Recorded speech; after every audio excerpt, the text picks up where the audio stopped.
As Mason stared at the damning evidence of his wife's betrayal, he felt his world shatter. But when news broke that Molly had contracted a devastating disease from her affair partner, Mason's heartbreak turned into resolve.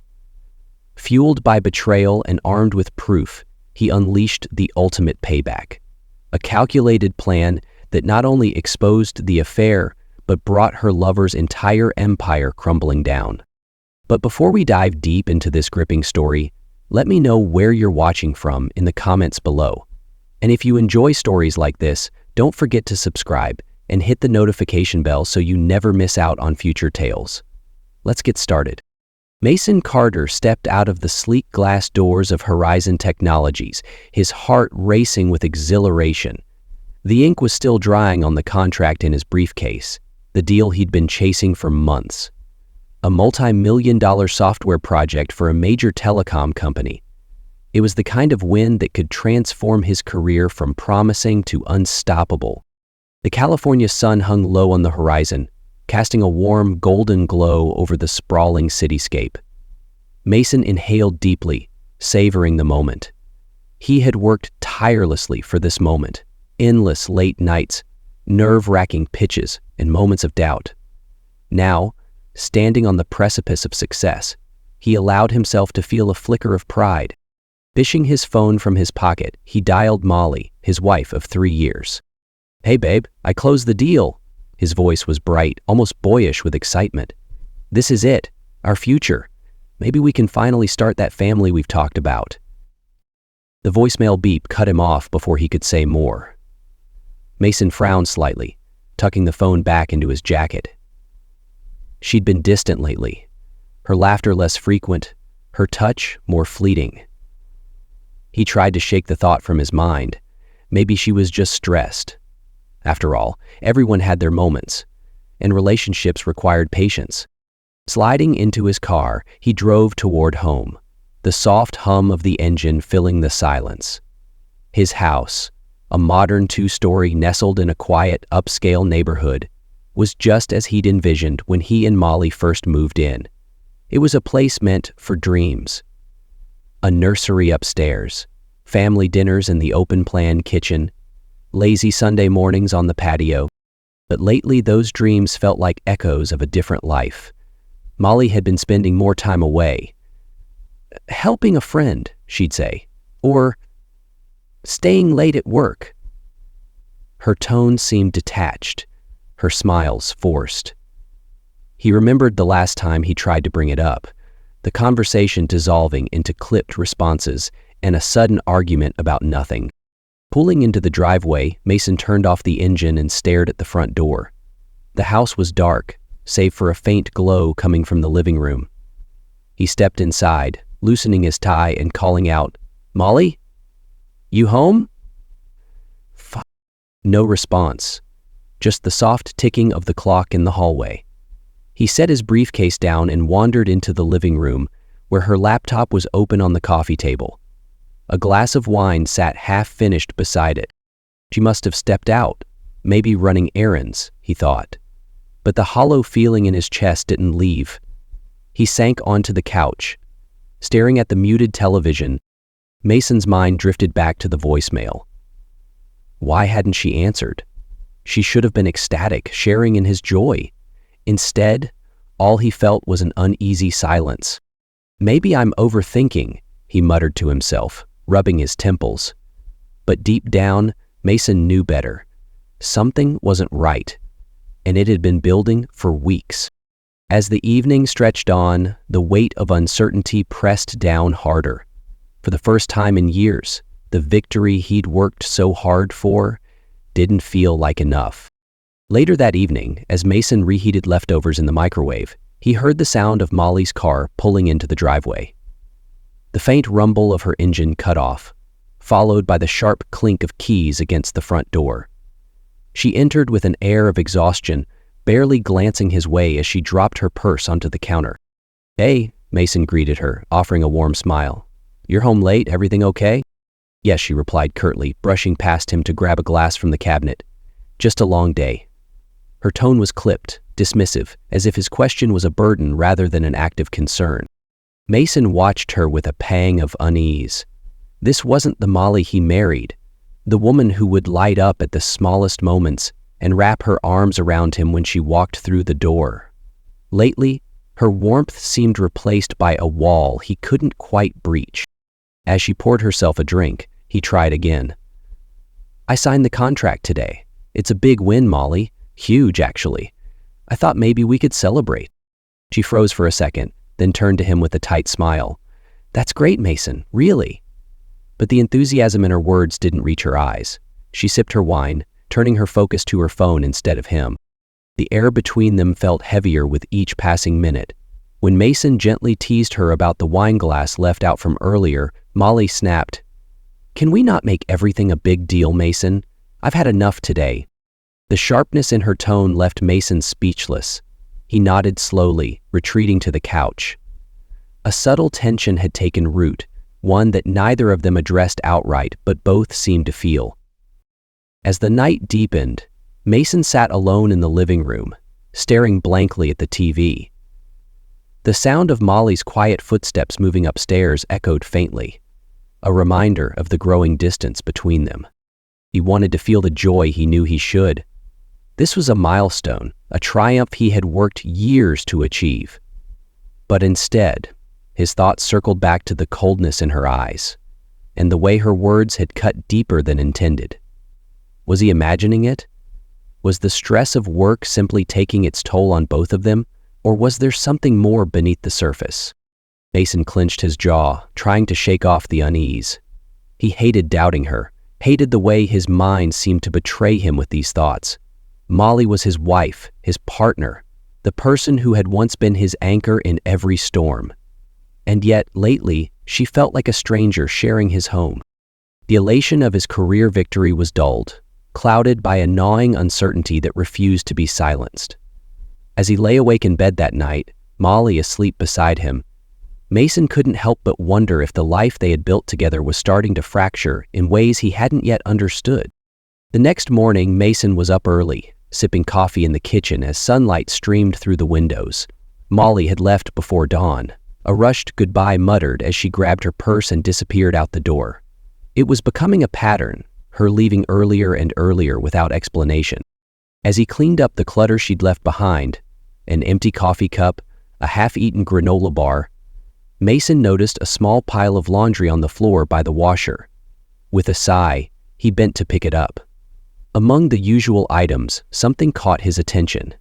A pair of Molly's underwear. At first it seemed like nothing, just another chore to take care of. But as he moved to toss it into the washer, a strange, unfamiliar texture made him pause. The fabric felt sticky, almost oily against his fingers. A sharp, cloying scent lingered, unlike any detergent or perfume Molly used. It was subtle, but unmistakable. Mason's stomach twisted. His mind raced, trying to make sense of it. Maybe it was a new brand of lotion or a spill she hadn't mentioned. Yet, as much as he wanted to dismiss it, the thought gnawed at him. This wasn't normal. Setting the underwear down carefully, Mason leaned against the counter, his thoughts spiraling. He replayed the past few weeks in his head. Her sudden mood swings, the way she snapped at him over trivial things, her increased time away from home. The memory of last night stung the most.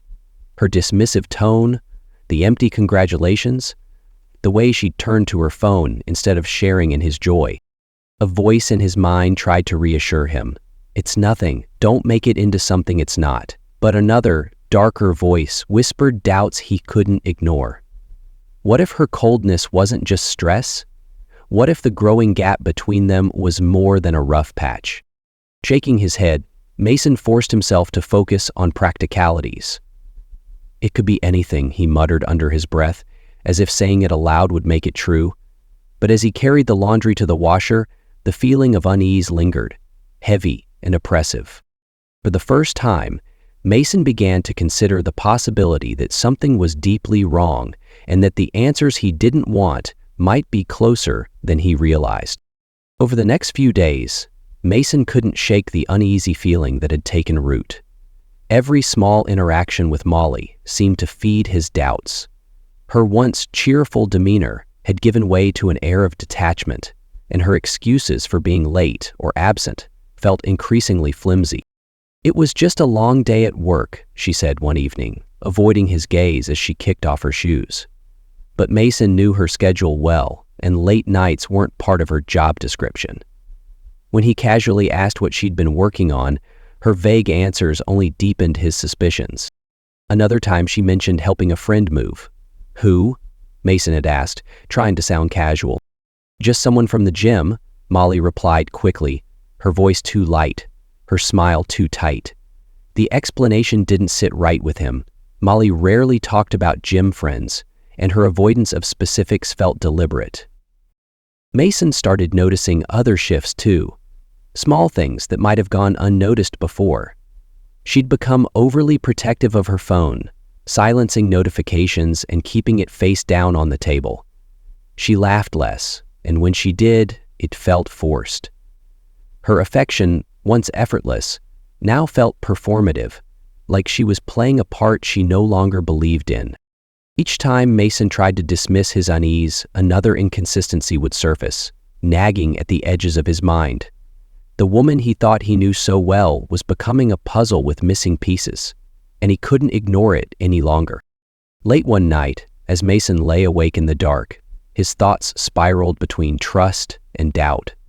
The faint sound of Molly's even breathing beside him should have been comforting, but instead, it only deepened his inner conflict. He wanted to believe her. He needed to believe her. After all, this was the woman he had built a life with, the woman he had vowed to trust. Yet the signs were impossible to ignore. The hurried explanations, the guarded behavior, the subtle but undeniable shift in their connection. They all painted a picture he didn't want to see. His mind replayed her every word, searching for reassurance, but finding only more questions. Mason clenched his jaw, frustration bubbling beneath the surface. He hated himself for doubting her, but hated the uncertainty even more. Torn between the man he wanted to be and the fears he couldn't suppress, Mason realized he was standing on the edge of something he couldn't yet name. The following afternoon, Mason sat in the sleek, minimalist office of Lydia Hammond, a highly regarded family lawyer whose reputation for both sharp intellect and empathetic understanding preceded her. The soft hum of the air conditioner did little to calm Mason's nerves as he shifted uncomfortably in the leather chair, the weight of his suspicions pressing heavily on his chest. Lydia entered the room with a composed air, her tailored suit and calm demeanor radiating professionalism. She greeted Mason warmly and took a seat across from him, pen poised over a notepad. "What brings you here today, Mr. Carter?" she asked, her voice steady but inviting. Mason hesitated, struggling to find the words. Finally, he began. "It's my wife, Molly. Lately, things have been different, distant. I don't want to assume the worst, but I can't ignore the changes. She's secretive. Her behavior doesn't add up, and He paused, his voice faltering. "I just need clarity. I need to know if there's something I'm missing." Lydia nodded, her expression thoughtful. "I understand. Relationships can be complicated, especially when doubt starts to creep in. Let me ask, what specifically has led you to this point? Any tangible signs?" Mason described the strange texture and scent on Molly's underwear, her increasingly evasive answers, and the guarded way she now handled her phone. As he spoke, Lydia listened intently, her pen occasionally scratching notes onto the pad. "Suspicion alone isn't proof," she said gently when he finished. "If you're seeking answers, we need to approach this methodically. Are you looking to confirm your doubts, or are you preparing for something more like legal action?" "I don't know," Mason admitted, running a hand through his hair. "I just hope I'm wrong. But if I'm not, I want to be prepared." Lydia leaned forward slightly, her gaze steady. "Understood. If you're ready to proceed, I'd recommend gathering concrete evidence. Without it, any claims you make could backfire." Her pragmatic approach struck a chord with Mason. As much as he hated the idea of invading Molly's privacy, the alternative, living in uncertainty, felt unbearable. He nodded slowly, a mix of hesitation and determination settling in his chest. "Then I'll get it," he said quietly. "Whatever it takes." Lydia offered a small, reassuring smile. "You're not alone in this, Mason. We'll figure it out together." Lydia folded her hands neatly on the desk, her expression measured but sympathetic. "Before we proceed, Mason, let's talk about what proof of infidelity actually entails and the potential legal ramifications. These are important to understand so you can make informed decisions." Mason leaned forward, listening intently as Lydia continued. "To establish infidelity in legal terms, you need clear and undeniable evidence. This could include photographic proof, explicit text messages, or even third-party testimonies. Circumstantial evidence alone often isn't sufficient to hold up in court." She paused, allowing the weight of her words to sink in before addressing the broader implications. "Now, as for divorce, California is a no-fault state. That means even if infidelity is proven, it doesn't necessarily affect property division. However, it could play a role in spousal support discussions, particularly if you can demonstrate that the affair caused financial strain or emotional distress." Mason frowned slightly, absorbing the information. "So, even if I have proof, it might not change much legally?" "Correct," Lydia affirmed, her tone matter-of-fact but compassionate. "Divorce is more about separating assets and determining fair agreements than assigning blame. That said, having evidence could provide you with leverage during negotiations, especially if the other party is at fault for significant harm." She leaned back slightly, softening her expression. "I know this isn't easy, Mason. Deciding to pursue this path means confronting painful truths. But if you choose to proceed, you'll need to do so with a clear mind and strong evidence to protect your interests." Mason exhaled slowly, the gravity of the situation settling over him. He nodded, the mix of uncertainty and resolve deepening. "I appreciate your honesty. I just want to make sure I'm prepared for whatever comes next." Lydia offered a reassuring smile. "That's a smart approach. Whatever happens, we'll take it one step at a time." As Mason left Lydia's office, the crisp afternoon air felt heavier than usual.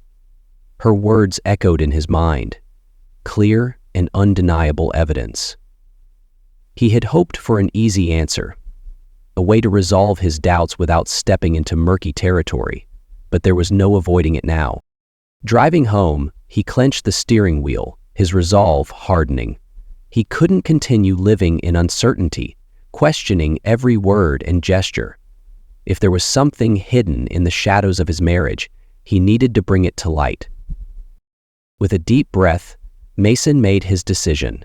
He would move forward with the investigation. 2 days later, Mason found himself in a dimly lit diner, nursing a cup of lukewarm coffee as he waited for Rick Simmons. Lydia had recommended the private investigator, describing him as discreet, thorough, and effective.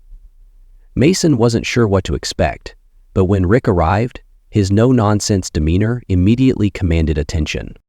Rick, a stocky man in his early 50s with a salt and pepper beard and sharp eyes, slid into the booth across from Mason. He placed a notepad on the table and offered a firm handshake. "Mason Carter, right?" Lydia filled me in.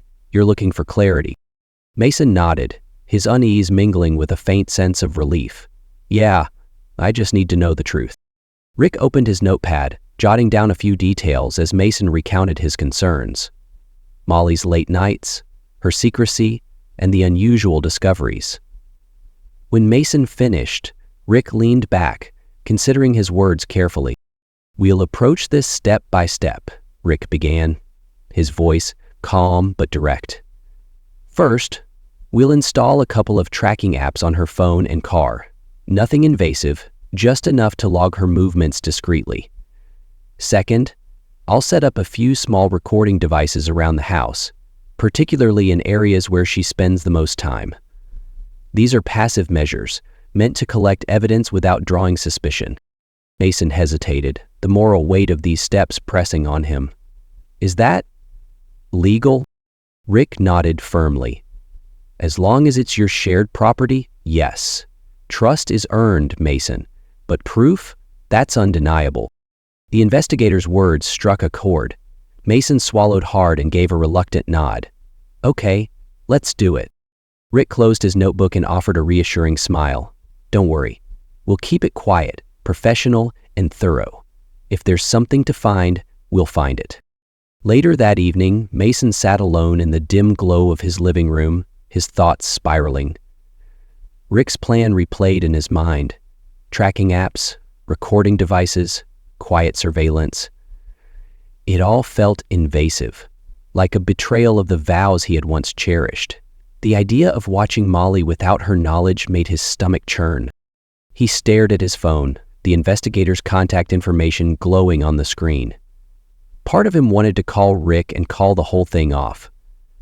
This isn't who I am, he thought, guilt pressing heavily on his chest.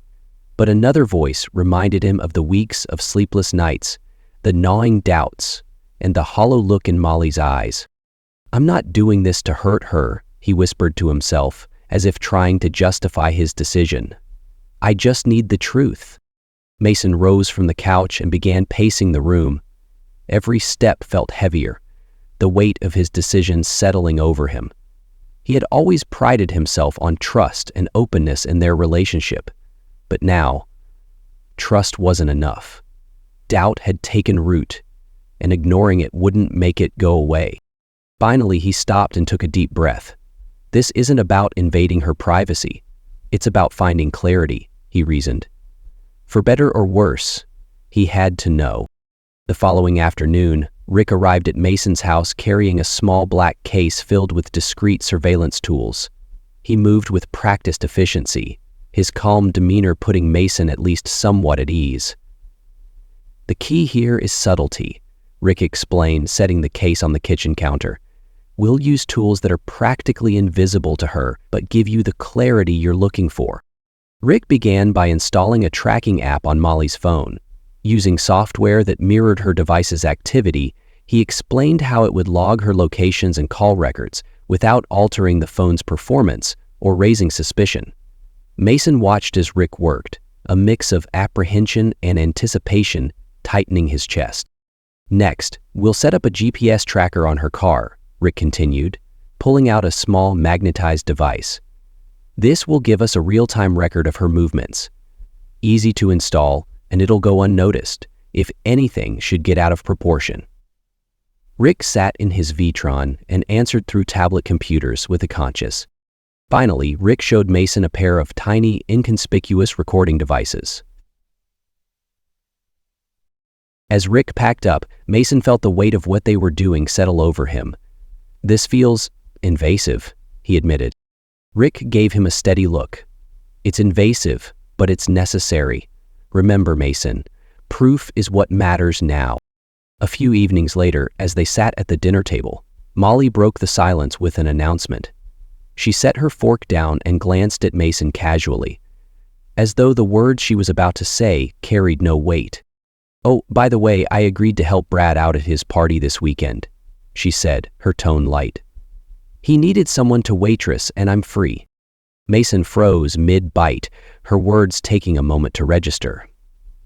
Brad, as in your gym friend?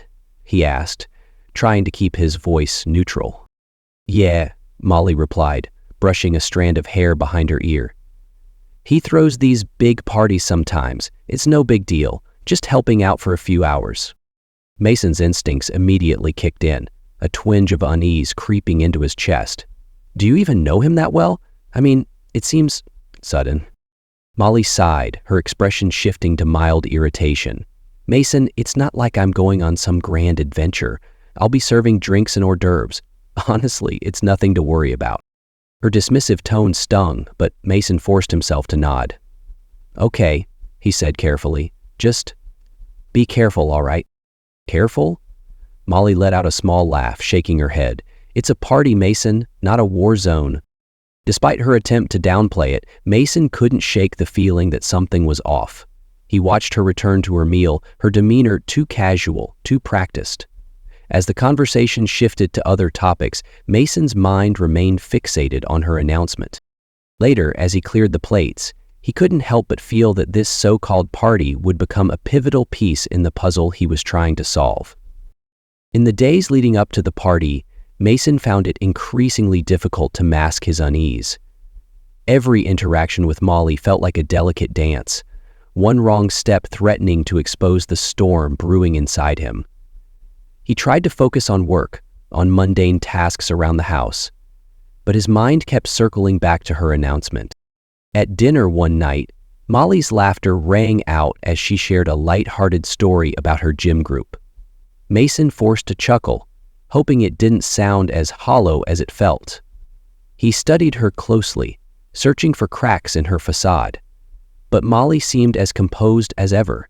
If she noticed his distracted state, she didn't let on. Late that evening, as Molly scrolled through her phone on the couch, Mason slipped into the bedroom. Quietly, he retrieved the small recording device Rick had given him and placed it discreetly near her side of the bed. His hands trembled as he adjusted the placement, guilt weighing heavily on him. "What am I doing?" he thought. But the memory of her brushing off his concerns at dinner hardened his resolve. Over the next few days, Mason rehearsed the conversation he'd have with Rick after the party. He knew this event could provide the clarity he desperately sought, or confirm the betrayal he feared. Each time Molly mentioned the party in passing, his chest tightened, but he managed to respond with casual indifference. Still, doubt gnawed at him. Was he reading too much into her behavior, or was she hiding something bigger than he imagined? As the party day approached, Mason knew he had no choice but to wait, watch, and let the pieces fall into place. The morning of the party, Mason met Rick in a quiet corner of a nearby park. The investigator arrived promptly, dressed inconspicuously in jeans and a jacket. His no-nonsense demeanor offered Mason a small measure of reassurance, though it did little to calm his nerves. Rick unfolded a map of the area around Brad's house, pointing to key vantage points. "I'll tail her from here," he explained, tracing a route from Mason's neighborhood to the party location. "Once she's there, I'll stay close enough to observe but not enough to draw attention. You'll get updates in real time." Mason nodded, his jaw tight. "And if you see anything unusual, you'll be the first to know," Rick assured him, packing up his materials. "Stay by your phone and keep things as normal as possible on your end. The last thing you want is for her to sense anything's off." As they parted, Mason's mind churned with what-ifs. He returned home to find Molly cheerfully getting ready, her carefree demeanor a stark contrast to the turmoil roiling inside him. Forcing a smile, he kissed her on the cheek and wished her a good time. But as the door closed behind her, Mason's heart raced. The next few hours would hold the answers he both craved and feared. When he opened the surveillance door for the next caseload, as the sun dipped below the horizon, Mason sat on the edge of the couch, his phone clutched tightly in his hand. The house was eerily quiet, every second stretching painfully as he waited for Rick's updates. The first notification arrived just after 8, a photo. Opening the message, Mason's stomach dropped.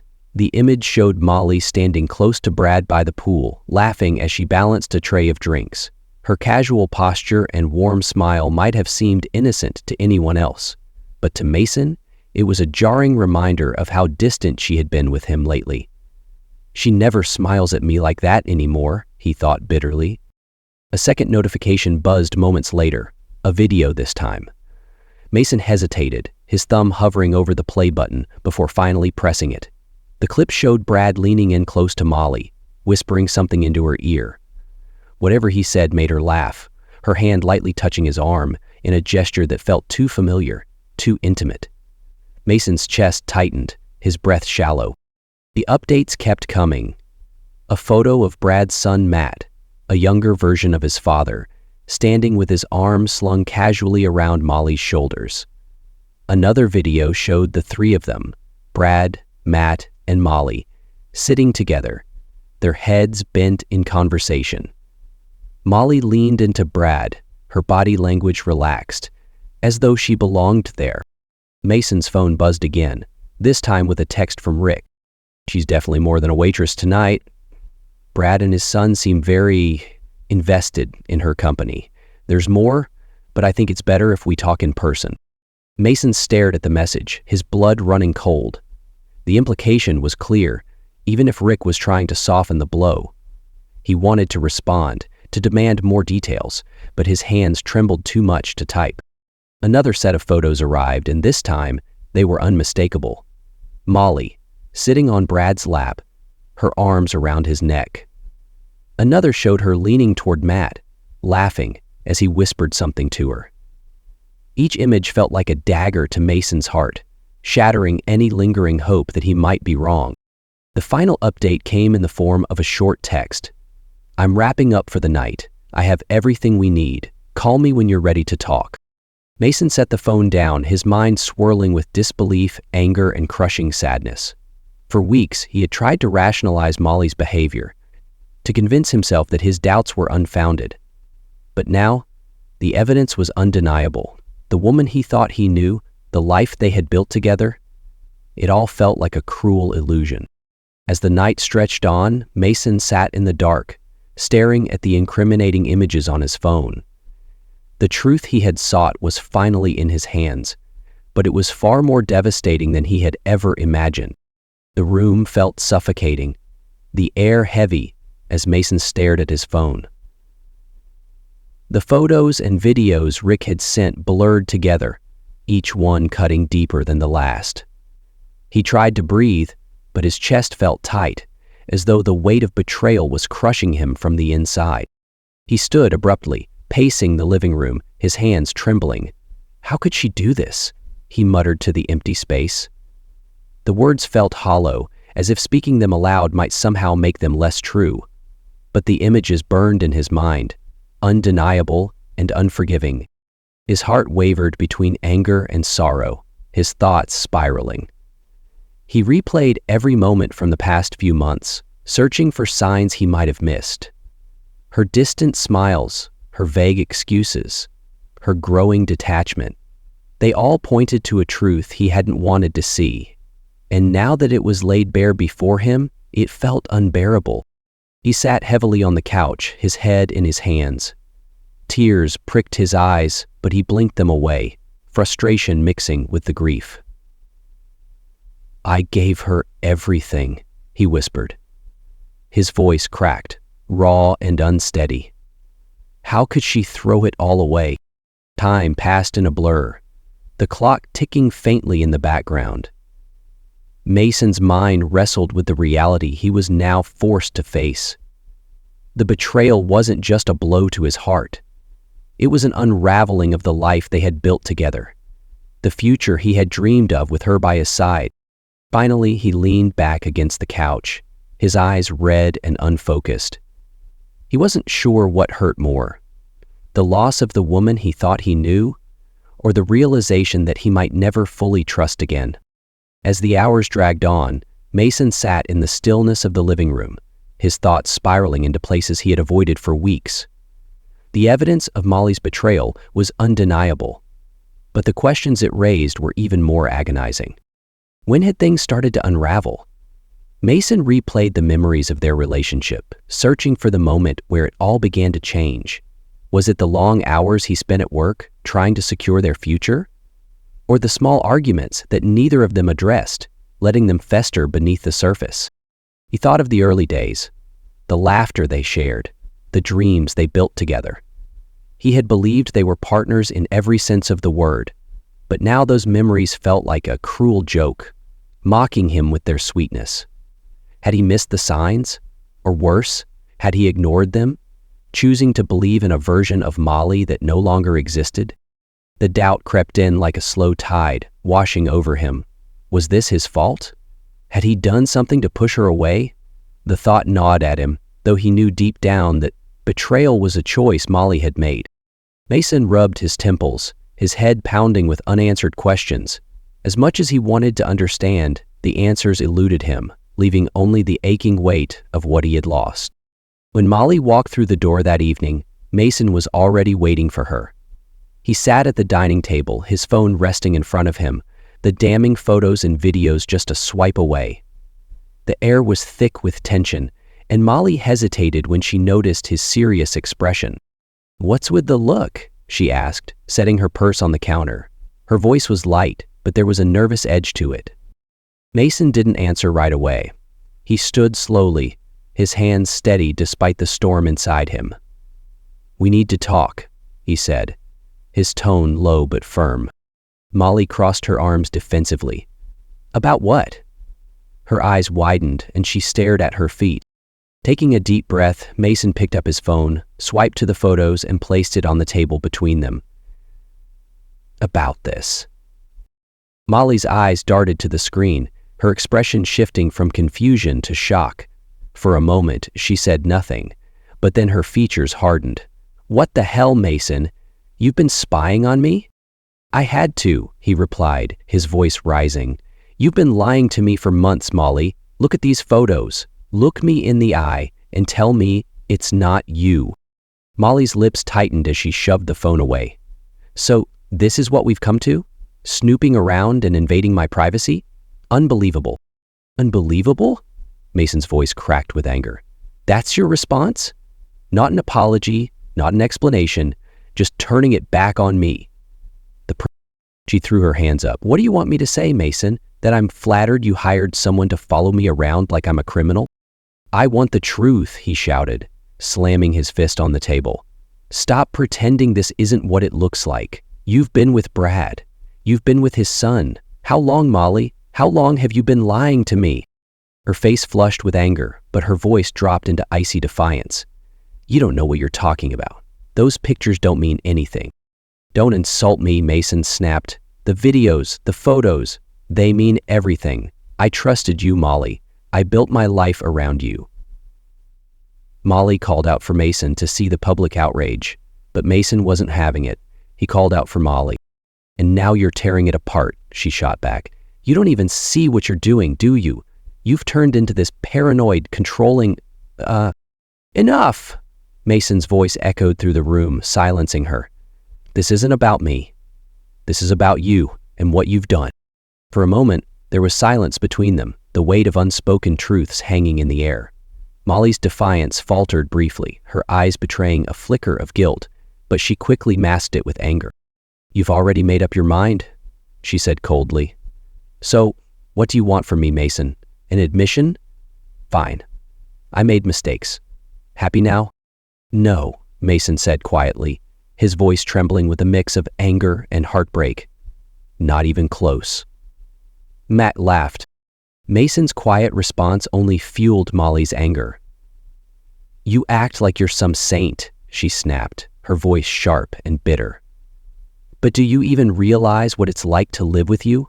Always working, always focused on your career. Did you ever think about what I needed?" Mason's jaw tightened, her words hitting a nerve. "Don't you dare try to turn this around on me," he said, his voice rising again. "I worked hard for us, for our future. I trusted you, and you threw it all away." "Maybe if you'd paid attention," Molly shot back, "you would have seen how lonely I was. But no, you were too busy being the perfect businessman to notice." "That's your excuse? Loneliness?" Mason's voice cracked with disbelief. "So that justifies what you've done. Do you even hear yourself, Molly?" The argument spiraled, years of resentment and unspoken frustrations spilling out like a dam breaking. They hurled accusations, each word widening the chasm between them. Mason felt his anger boiling over, but beneath it was a deep sadness. This wasn't just about the betrayal. It was about the slow, painful unraveling of a marriage that once held so much promise. Finally, Mason raised his hands in defeat. "Enough," he said, his voice weary. "I can't do this anymore." Mason retreated to the bedroom, slamming the door behind him. He leaned against it, his chest heaving with exhaustion and heartbreak. The fight had taken everything out of him, leaving him emotionally drained and hollow. He sat on the edge of the bed, staring at nothing, his mind racing with the weight of what came next. There was no salvaging this. Not after everything that had been said and done. For the first time, Mason felt a grim clarity. He would call Lydia in the morning. It was time to end this chapter and take the first step toward rebuilding his life. The next evening, Mason sat alone in his office, the dim light of his desk lamp casting long shadows across the room. Rick had sent him a file containing audio recordings captured from the devices discreetly placed around the house. With a deep breath, Mason clicked play, his heart pounding as the first recording began. Brad's voice came through the speakers, smooth and condescending. "Molly, you deserve better than Mason. He's so busy with his career, he probably doesn't even notice you're gone half the time." Mason clenched his fists, his breathing shallow as Brad's mocking tone continued. "It's almost sad, really. He's out there playing the big-shot businessman, and here we are. Well, you know." There was a faint laugh, Molly's laugh, and it cut Mason like a blade. The next recording was worse. Brad spoke with a cruel edge, casually belittling Mason. "He's pathetic, Molly. A man like that doesn't deserve someone like you. Bringing him to the party would have been hilarious. Watching him try to keep up while we had our fun?" Mason's stomach churned as the words sank in. Brad wasn't just manipulative, he was malicious. Molly's complicit silence in these conversations spoke volumes. The betrayal wasn't just personal. It was calculated, cruel, and humiliating. When the final recording ended, Mason sat in stunned silence. The room felt colder, the weight of what he'd heard pressing heavily on his chest. The humiliation was overwhelming. Brad's words had stripped away not just his trust, but his dignity. Mason had been reduced to a punchline in his own marriage. But as the initial shock faded, a new emotion took its place: rage. It burned hot and unrelenting, coursing through him like wildfire. This wasn't just about betrayal anymore. It was about the utter disrespect, the blatant manipulation, and the audacity to mock him so openly. Mason slammed his fist against the desk, the sound reverberating through the room. He had trusted Molly, loved her, and worked tirelessly to build a life for them. And this was how she repaid him? By aligning herself with a man like Brad? His jaw tightened as he stared at the recordings, his resolve hardening. Molly and Brad had underestimated him. They thought he was weak, a fool to be toyed with. But they were wrong. He wasn't going to let them destroy him. The following morning, Mason called Lydia. His voice was steady, but the underlying anger was unmistakable. "I have something you need to hear," he told her, forwarding the recordings. That afternoon, Mason sat across from Lydia in her office, the weight of the recordings hanging between them. She listened intently, her expression growing more serious with each passing minute. When the final clip ended, she leaned back in her chair, exhaling sharply. "This is damning, Mason," Lydia said. "Not just for Molly, but especially for Brad. His manipulation, his clear intent to harm your reputation, it's all here. This will strengthen your case significantly." Mason nodded, his resolve unshaken. "I want to proceed with the divorce, and I want Brad to face the consequences. Not Jim." Lydia's gaze was firm. "We'll handle this strategically. The recordings, combined with the photos and videos, give us a strong position. I'll start drafting the necessary documents." For the first time in weeks, Mason felt a sense of control returning. The path ahead wouldn't be easy, but he was ready to fight, for his dignity, for justice, and for the life he deserved to rebuild. Mason stepped into Brad's office the next day, clutching his resignation letter in one hand and a copy of the recordings in the other. The tension in the room was palpable as Brad glanced up from his desk, his usual smug grin plastered across his face. "Well, if it isn't my star employee," Brad said, leaning back in his chair. "What brings you here, Mason? Got another big deal lined up for me?" Mason placed the resignation letter on the desk, his jaw tight. "I'm done working for you," he said evenly, though his voice carried an undercurrent of anger. "And I'm here to tell you exactly why." Brad raised an eyebrow, feigning curiosity. "Oh, this should be good." Without a word, Mason reached into his bag and placed a USB drive on the desk. "That's a copy of the recordings," he said, his tone sharp. "Your words, your manipulation, and your complete lack of integrity. You mocked me, humiliated me, and used my wife to do it." For a moment, Brad's smirk faltered, but it quickly returned, more calculated than before. "So, you've been snooping, huh? That's bold, Mason." "It's called seeking the truth," Mason snapped. "Something you clearly know nothing about. I trusted you as a boss, and you turned it into a sick game." Brad leaned forward, his smile widening. "And what are you going to do about it? Walk away with your tail between your legs? Or do you actually think you can win this?" Curator thought Brad was being sly, but he couldn't imagine Brad being sly. Brad's laughter filled the room, grating against Mason's already raw nerves. "You've always been so predictable, Mason," Brad said, shaking his head. "You work hard, play by the rules, and think that makes you better than everyone else. But here's the thing. It doesn't." He leaned back, his tone growing more condescending. "You see, Molly came to me, not the other way around. She wanted excitement, and let's face it, you were never going to give her that. So yeah, I took what you couldn't handle." Mason's hands balled into fists at his sides, but he held his ground. "You think this makes you clever? That this is some kind of victory?" Brad shrugged nonchalantly. "Call it whatever you want. But here's the truth. You're walking out that door, and I'm still here. I'll keep doing what I do best, and you'll go back to being the good little worker bee." Mason stared at Brad, his disgust boiling over. "You're a small man hiding behind a big desk," he said coldly. "Enjoy your power trip while it lasts. You'll fall eventually, and when you do, no one will be there to catch you." Without another word, Mason turned and walked out of the office, the door slamming shut behind him. His heart was pounding, a mix of anger and liberation coursing through him. For the first time in months, he felt a sense of clarity. Brad's arrogance no longer had power over him. As he stepped into the sunlight outside, Mason exhaled deeply. He wasn't walking away defeated, he was walking away free, ready to rebuild his life on his own terms. That evening, Mason was packing his belongings into a suitcase when Molly entered the bedroom, her face pale and her eyes red-rimmed. She stood in the doorway for a moment, as though summoning the courage to speak. "Mason," she began softly, her voice trembling, "please, can we talk?"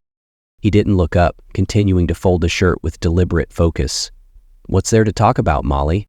She stepped closer, her hands wringing nervously. "I made a mistake. A terrible, awful mistake. I was stupid, and I let myself get carried away. But it didn't mean anything. None of it did." Mason paused, his jaw tightening. "Didn't mean anything?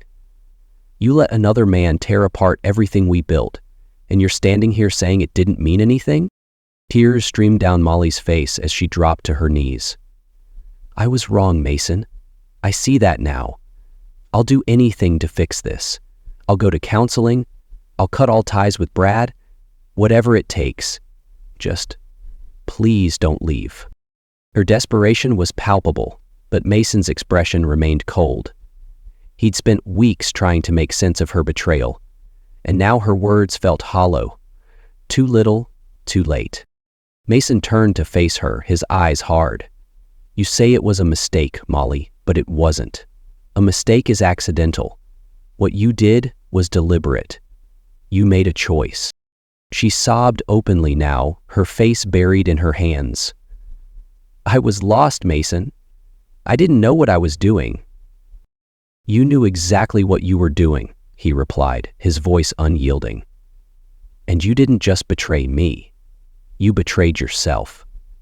You let someone like Brad manipulate you into throwing everything away, and now you expect me to just forgive and forget?" Molly reached for him, her fingers brushing his arm, but he pulled away. "You didn't just hurt me, Molly. You destroyed the trust we had, and without that, there's nothing left." And He grabbed his suitcase and walked toward the door. "I'm done fighting for someone who didn't fight for us." As the door closed behind Mason, Molly crumpled onto the floor, her sobs echoing through the empty room. The weight of her actions pressed down on her, suffocating and inescapable. She clutched at the carpet, her tears soaking into the fibers as she whispered his name like a prayer. Mason paused briefly in the hallway, the sound of her anguish cutting through him. But he forced himself to keep walking. This time, there would be no going back. The night was unusually quiet as Mason sat in his living room, sifting through paperwork Lydia had sent over. The faint hum of the TV filled the background until it was interrupted by the sound of tires screeching outside. Frowning, Mason walked to the window and peered out. A group of men, including Brad and his son Matt, stumbled out of a car, their voices loud and slurred. They were clearly drunk, their movements unsteady but charged with aggression. Brad shouted something incoherent, followed by a laugh that sent a chill down Mason's spine. They made their way up the driveway, Brad pounding on the front door with the side of his fist. "Come out, Mason," he yelled. "We're not done yet." Mason's heart raced as he backed away from the door. He grabbed his phone to call 911, his voice steady despite the adrenaline coursing through him. "There's a group of men outside my house. One of them is my former boss. They're drunk and threatening me. Please send officers quickly." The dispatcher assured him help was on the way, but Mason knew the situation could escalate before they arrived. As the banging on the door grew louder, Mason took a deep breath and retrieved his legally owned firearm from a secure drawer. He wasn't eager to use it, but he knew he needed to be ready to defend himself. The sound of glass breaking in the backyard made him spin around. Matt was attempting to climb through a shattered window, his face twisted in drunken determination. Mason moved to the hallway, his voice firm but calm. "Stop right there. You're trespassing." Brad's voice echoed from outside. "What are you gonna do, Carter? Hide behind your toys?" Mason stepped into view, his firearm pointed downward but in clear sight. "Get off my property. Now." The sight of the gun gave them pause. Brad's arrogance flared.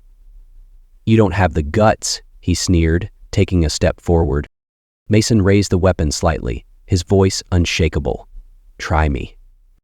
At that moment, the distant wail of sirens pierced the night. Brad hesitated, his bravado faltering as the group stumbled back toward their car. Within minutes, the police arrived, surrounding the property and forcing Brad and the others to retreat completely.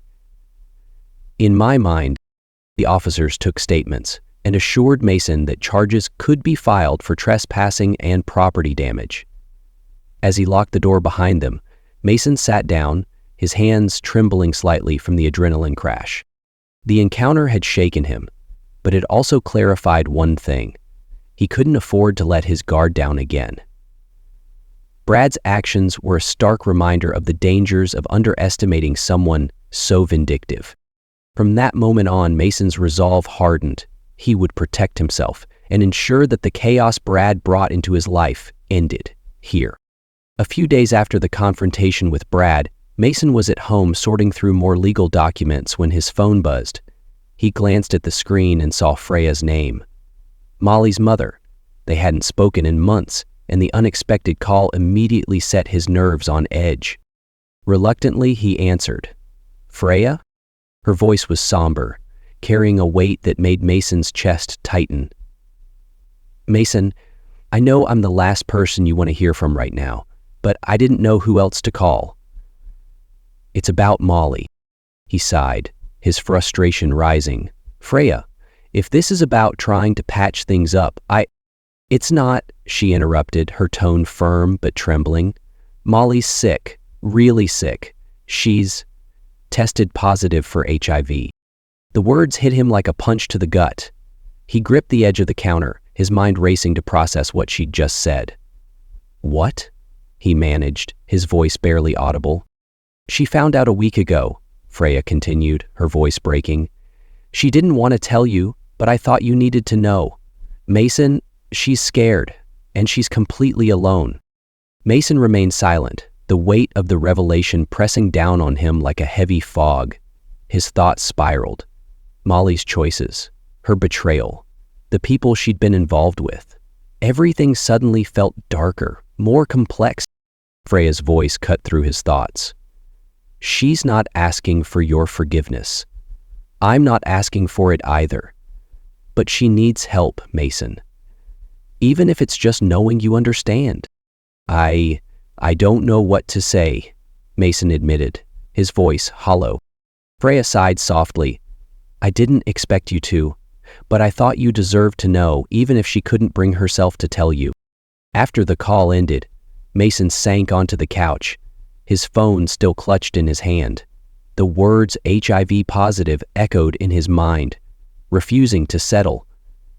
He closed his eyes, trying to make sense of the storm of emotions swirling inside him. Shock was the first to surface, sharp and cold, like stepping into icy water. He thought about the life he and Molly had once planned, the trust they had shared, and how far they had fallen. The revelation wasn't just about her health. It was a reminder of how drastically everything had changed. Sadness followed, creeping in like a slow tide. Despite everything, a part of him still cared about Molly. He didn't want to see her suffer, but this was the result of choices she had made, choices that had destroyed them both. Finally, detachment settled in, a numbness that offered temporary refuge from the pain. Mason realized he couldn't change what had happened. All he could do now was decide how to move forward. As the hours passed, Mason's thoughts turned to the consequences of Molly's actions. He thought about the risks she had taken, not just with her health, but with their marriage, their future. The recklessness of it all was staggering. Sally settled into sleep thinking of Eric's questions like a starfish inhabiting the lake. He considered the people she had been involved with, Brad, Matt, and who knew how many others. Had she known the risks?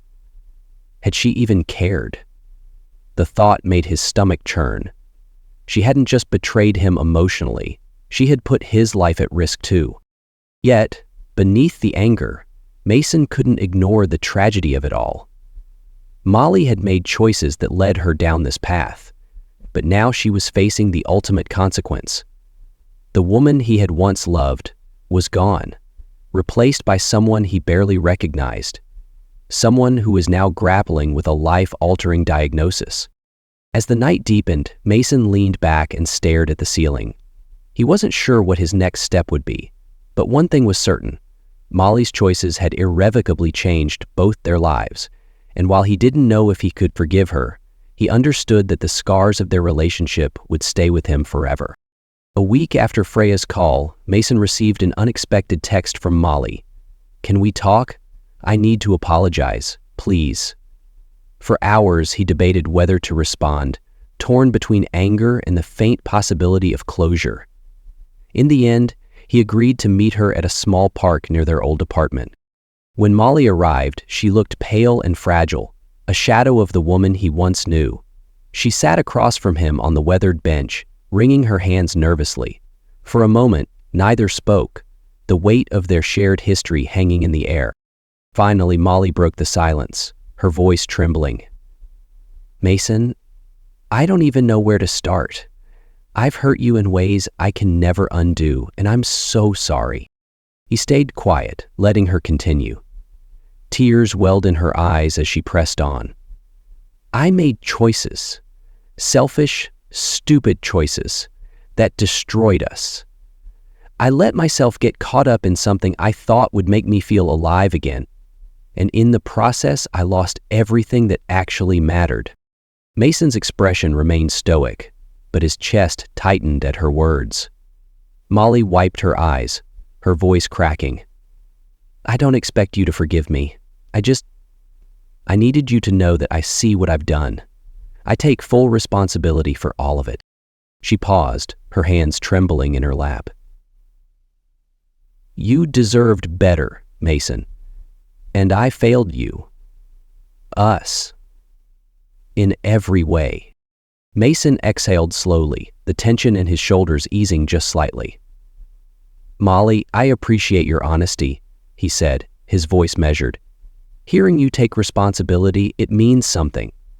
But it doesn't change what happened." She nodded, her gaze fixed on the ground. "I know," she whispered. "I just needed you to hear it." With that, Mason leaned forward, his tone softening. "I loved you. I gave everything I had to our marriage. And I spent weeks trying to understand why you did what you did. But the truth is, I don't think I'll ever fully understand." Molly looked up at him, her eyes pleading. "I wish I could go back and fix it. I really do." "I know you do," Mason replied, his voice tinged with sadness. "But we can't go back. Too much has been broken, and some things, they can't be fixed." He sighed, running a hand through his hair. "I hope you find peace, Molly. I really do. But I can't be the one to help you rebuild. Not anymore." Molly stood, wiping her tears, and offered a faint smile. "Thank you for listening. I don't deserve it, but thank you." Mason rose as well, nodding. "Take care of yourself." She walked away. Mason watched her go, a mix of emotions swirling in his chest. Sadness, relief, and a faint sense of closure. Their chapter was over, but the memories, both good and bad, would remain. He turned and walked in the opposite direction, ready to face a future without her, knowing that letting go was the only way to truly move forward. With the evidence Rick had gathered, Mason and Lydia filed a lawsuit against Brad, alleging workplace misconduct and defamation.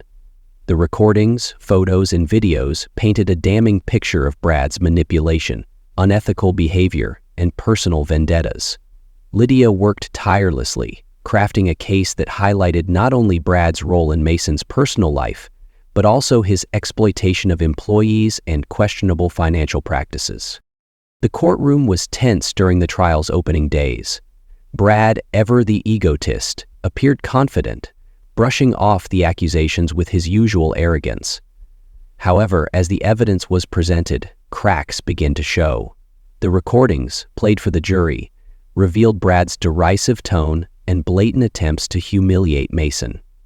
Testimonies from former employees further underscored his toxic behavior, with several coming forward to describe similar experiences of manipulation and intimidation. Lydia's cross-examinations were surgical, dismantling Brad's credibility piece by piece. When financial records were introduced, the facade crumbled entirely. The documents exposed Brad's embezzlement of company funds and fraudulent dealings with clients. His smug demeanor evaporated as the weight of the evidence bore down on him. By the trial's end, it was clear. Brad's empire had been built on deceit, and Mason's lawsuit had brought it crashing down. The court ruled in Mason's favor, awarding damages and ordering a full audit of Brad's business dealings. News of the trial spread quickly, with headlines plastering Brad's name across local and national outlets. His reputation, once untouchable, was now irreparably tarnished. Clients began severing ties immediately, unwilling to associate with a company mired in scandal. Major contracts were canceled, leaving Brad's business on the brink of collapse. The fallout wasn't limited to the professional sphere. Former associates distanced themselves, and whispers of Brad's personal indiscretions made their way into public discourse. Once a respected figure in his industry, Brad became a pariah overnight. For Mason, the public unraveling of Brad's career was a bittersweet vindication. It wasn't about revenge. It was about justice. The man who had tried to destroy his life and dignity was finally being held accountable. As Brad's world crumbled, Mason felt a sense of closure he hadn't thought possible. With Brad's downfall came an unexpected opportunity for Mason. Several of Brad's former clients, impressed by Mason's integrity and professionalism during the trial, reached out with offers to work with him independently. One by one, they expressed their trust in him, praising his resilience and character, despite the turmoil he had faced. Encouraged by their support, Mason decided to start his own consulting firm. He poured his energy into building something honest, driven by the lessons he'd learned through his ordeal. Slowly but surely, his reputation grew, and with it, his client base. One evening, as Mason stood in his modest but bustling office, he reflected on how far he had come. The journey had been grueling, marked by betrayal and heartbreak, but it had also shaped him into someone stronger, more focused, and determined. As the final emails of the day went out, Mason leaned back in his chair, a small smile playing on his lips. He wasn't just rebuilding his professional life, he was reclaiming his identity, one step at a time. The scars of the past remained, but they no longer defined him. Instead, they served as reminders of his resilience and the life he was creating anew. It was a quiet morning when Mason first heard the news. He was sipping his coffee, scrolling through emails, when an alert popped up on his phone. Breaking news: local businessman and 2 others dead in apparent murder-suicide. His stomach tightened as he read the headline again, a sense of dread creeping over him. He tapped the notification, and the details unfolded on the screen like a nightmare. Brad, consumed by anger and despair after losing the trial and his business, had spiraled into a violent outburst. According to early reports, he had gone to Molly's apartment late at night, demanding to speak with her. When she refused, the situation escalated.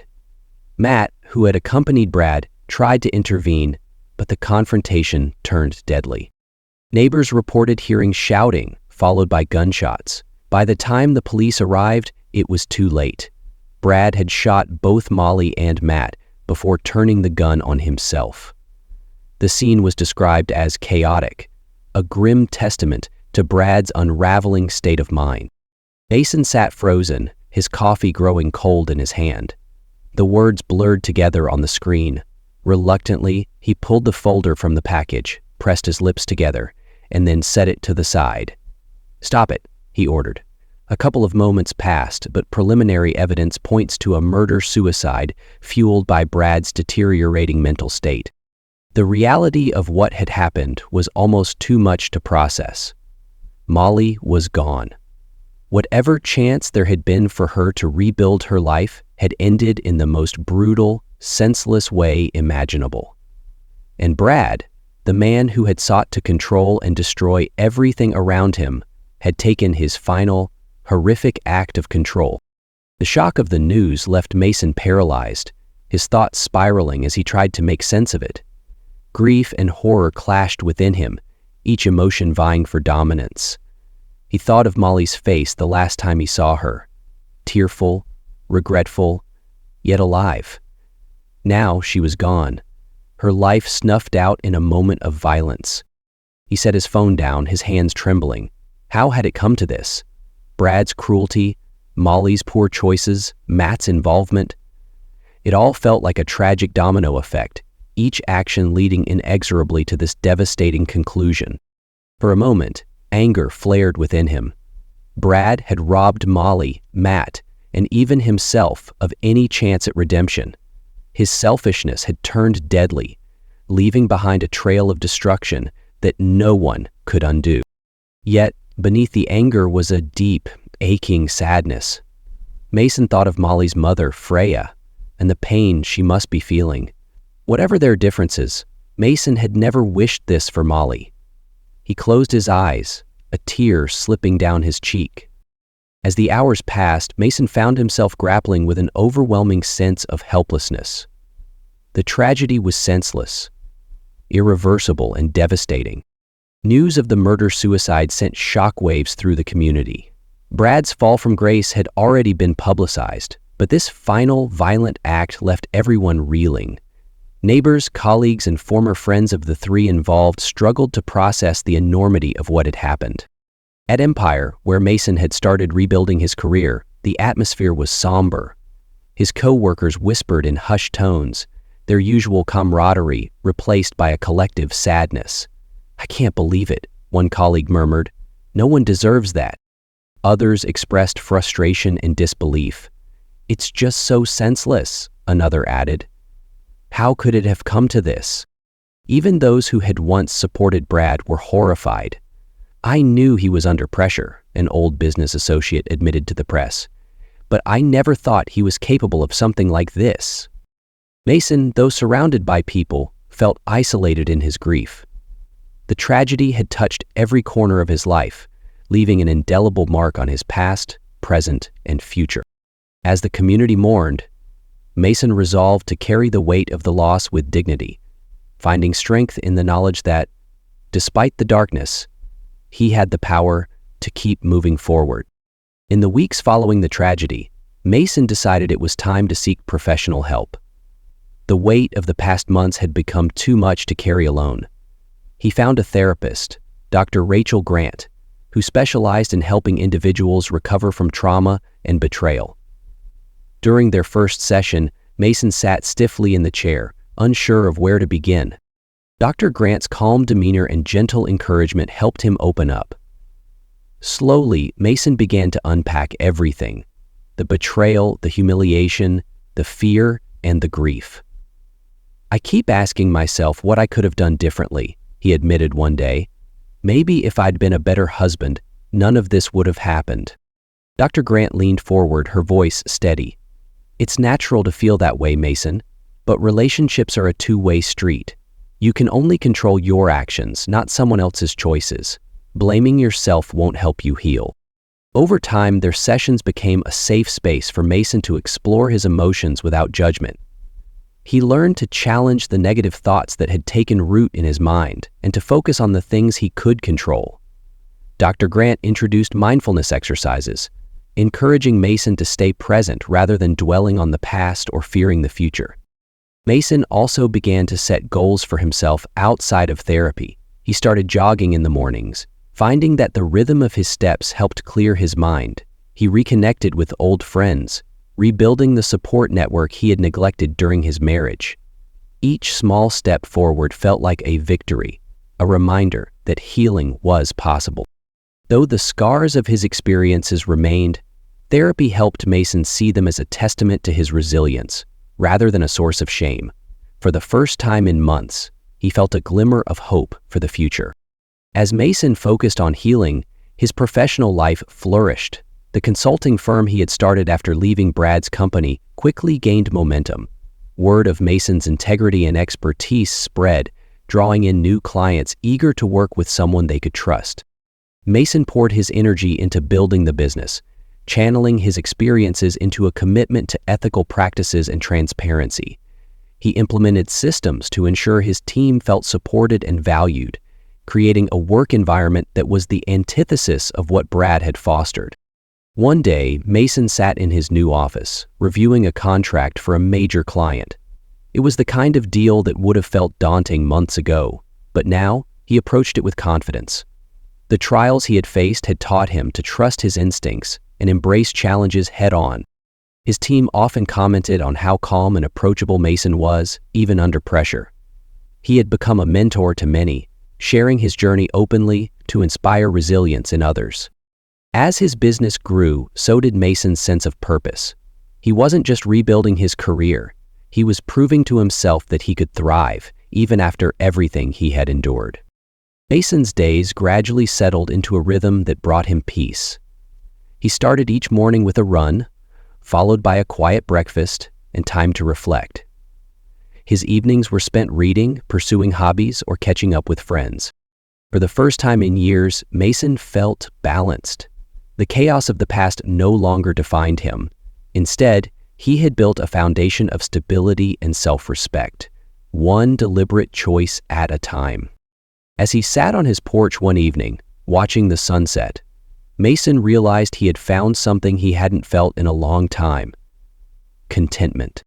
One Friday afternoon, as Mason wrapped up a client meeting, Tracy, a colleague from a neighboring firm, stopped by his office.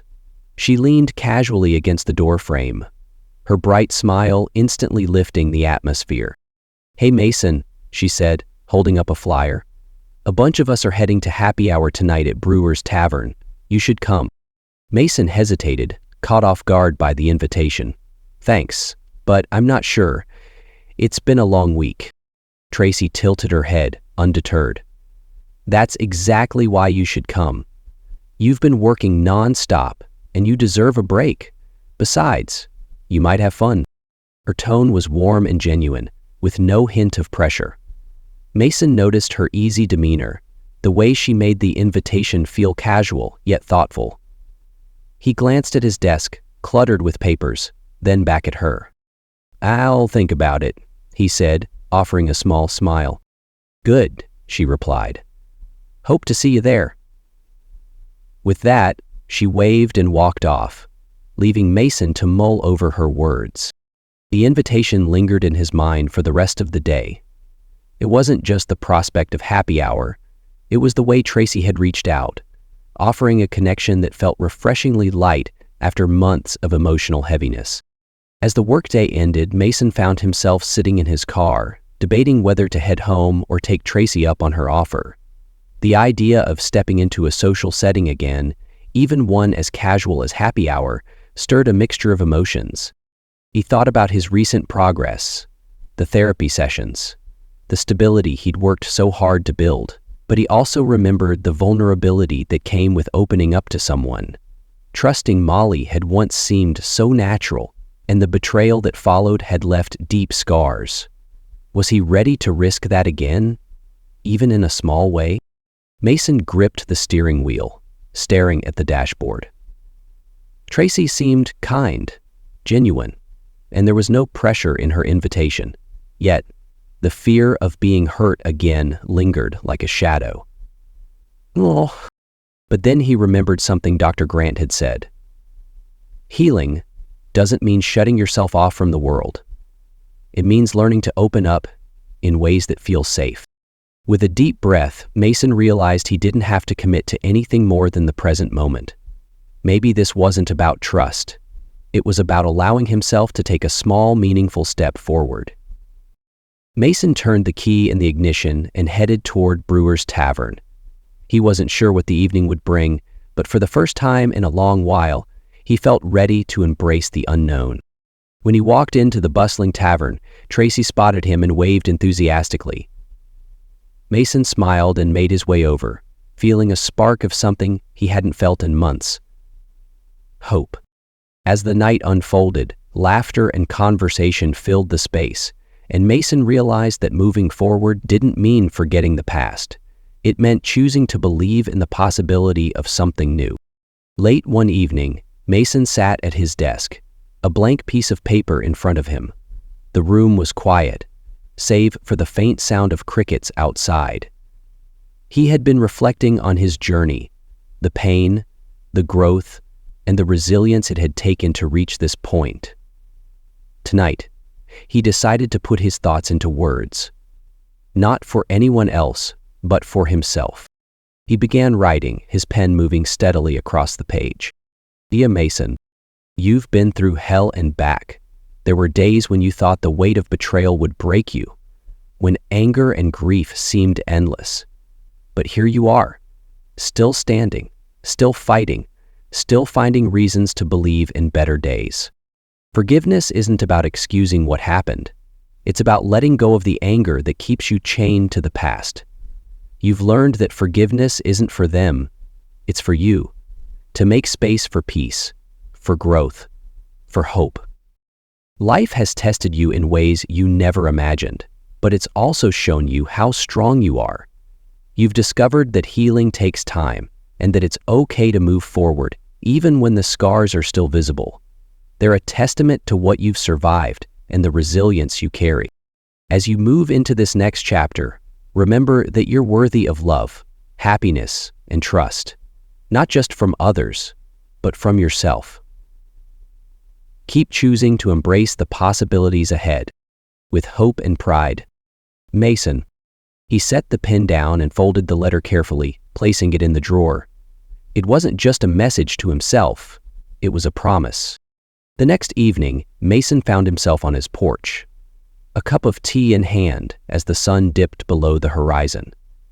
The sky was painted with hues of orange and pink, the kind of beauty that made the world feel infinite.